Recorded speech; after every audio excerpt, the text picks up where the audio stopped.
राधे राधे महाराज जी। महाराज जी, मन को नियंत्रित करना बहुत कठिन है। महाराज जी, आपने अपने मन को कैसे नियंत्रित किया? भगवान के भरोसे और कठोर वैराग्य, दो चीजें हमारे जीवन में रही। कठोर वैराग्य, गंगा का किनारा जो भगवान भेज दें वो पाना, नहीं तो भूखे रह जाना, पर कभी भी भगवत विस्मरण न होने पावे। हर मिनट, हर सेकेंड, हर ऋतु का कष्ट सहते हुए, गर्मी, बरसात, सर्दी, भूख, प्यास, गाली, मार पीट सब सहते हुए भगवान के मार्ग में। लक्ष्य था मुझे भगवत प्राप्ति करनी है, बस मुझे भगवत प्राप्ति करनी है। तो उससे जब लक्ष्य होता है तो फिर सब कुछ सहा जाता है। और सह गया सो साधु, सह जाए सो साधु। साधु की सबसे बड़ी पहचान सहनशीलता। कितना सह सकता है गर्मी, सर्दी, बरसात, भूख, प्यास, ये सब। और पूरा जीवन, अब आज 55 या 60 के बीच में जो भी हो, बचपन से निकले और 55 में होंगे।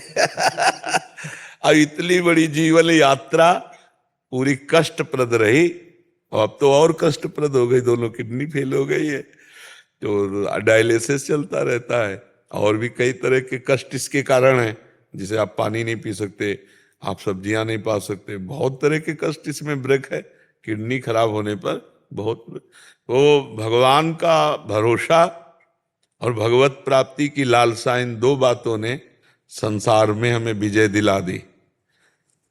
जो मन को वश में करना बहुत कठिन है, वो स्वाभाविक, क्योंकि गंगा के किनारे मन को दौड़ाने के लिए स्थान नहीं और लक्ष्य भगवत प्राप्ति, तो निरंतर भजन में लगे रहना, तो चांस ही नहीं मिला। कभी ऐसा चांस नहीं मिला जीवन में, मतलब वृंदावन के सिवा, कि हमने कभी गरम गरम भरपेट रोटी पाई हो पूरे जीवन में, कि ऐसे कोई बनाता जा रहा, हम ऐसे पाते नहीं। जो प्रारब्धवशात कभी दो परेठा, कभी कुछ ऐसे, कभी कोई गुड़ ही दे दिया, तो ऐसे पार होता रहा है। यहां अब सुविधा मिली है। अब चूंकि भगवान अगर सुविधा ना देते तो बड़ी दुर्दशा हो जाती, कहां से डायलिसिस होता। तो भगवान कृपा किए तो यहां सुविधा मिली पूरे जीवन में अब आकर, क्योंकि अगर अब सुविधा ना मिलती तो बड़ी दुर्दशा हो जाती। इतनी सब व्यवस्था कैसे होती? जहां भोजन की सुविधा ली थी वह कैसे होता? तो देनहार कोई और है, देत रहते दिन रैन। उनको लगा कि अब व्यवस्था की जरूरत है, तो भगवान व्यवस्था कर दी है। महाराज जी, पूर्व में कोई दोस्त नहीं रहे आपके? गंगा किनारे वाले का दोस्त कौन बनेगा? महादेव बनेंगे, दूसरा कौन बनेगा? भगवान के सिवा कोई दोस्त होता है जब कुछ हो पास ना, तब दोस्त होता है ना। हमारे पास भगवान के सिवा कुछ था ही नहीं। एक अचला, कमंडल, छड़ी, इसके सिवा कोई है नहीं, तो दोस्त कौन होगा ना? जब दोस्त नहीं तो दुश्मन का सवाल क्या होता है? दोस्त किसी, सब हमारे भगवान हैं, इतनी मान्यता है। सब में मेरे प्रभु विराजमान, वही कृपा करके दर्शन दे ले आए, वह उसी भाव से मिलते हैं। किसी से अपनापन नहीं, आज तक किसी से अपनापन नहीं। हमारी श्री जी हैं, जो मंत्र दिया वही फोन नंबर है। श्री जी से बात करो, श्री जी हमारी है, लाडली जो हमारी है, दूसरा कोई नहीं। बस अब धीरे धीरे यात्रा अंतिम की तरफ जा रही, तो और प्रसन्नता है कि पूरा जीवन निकल गया। कोई अब अंतिम जा रहे हैं भगवान की तरफ, धीरे धीरे रोज का रोज जा रहा है। अब किडनी डायलिसिस हो रहा है, तो कोई दवा तो नहीं है ना, वो तो केवल अंदर की जो पोटेशियम है, क्रिएटिनिन है, इन्हीं को निकलता है। तो वो तो फेल ही है ना। अब वो कितने दिन चलेगी फेल? और अभी जब तक सेवा होगी तब तक चलाते रहेंगे। उन्हीं का खेल है, उन्हीं के बल से चलता है।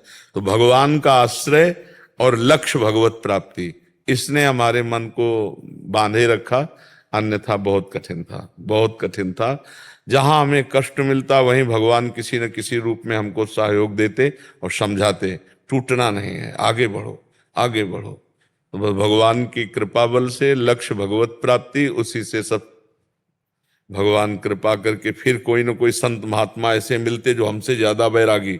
तब लगता है यार, हम तो जवान होकर ऐसे, ये तो वृद्ध होकर ऐसा कष्ट सह रहे, और वैराग्य पुष्ट होता। बहुत कृपा रही, बहुत कृपा। इसीलिए कह रहे हैं आपके समय में मोबाइल जो है ये साधुता के लिए बहुत जहर है, बहुत जहर है। कोई बिरला ही इस जहर से निकल पावे, नहीं तो यही गिरा देता है, यही गिरा देता है। गंदी बातें सब उसमें है, जहां मन गंदा हुआ सर्च किए बस गए। जो देखा जाता है, जो सुना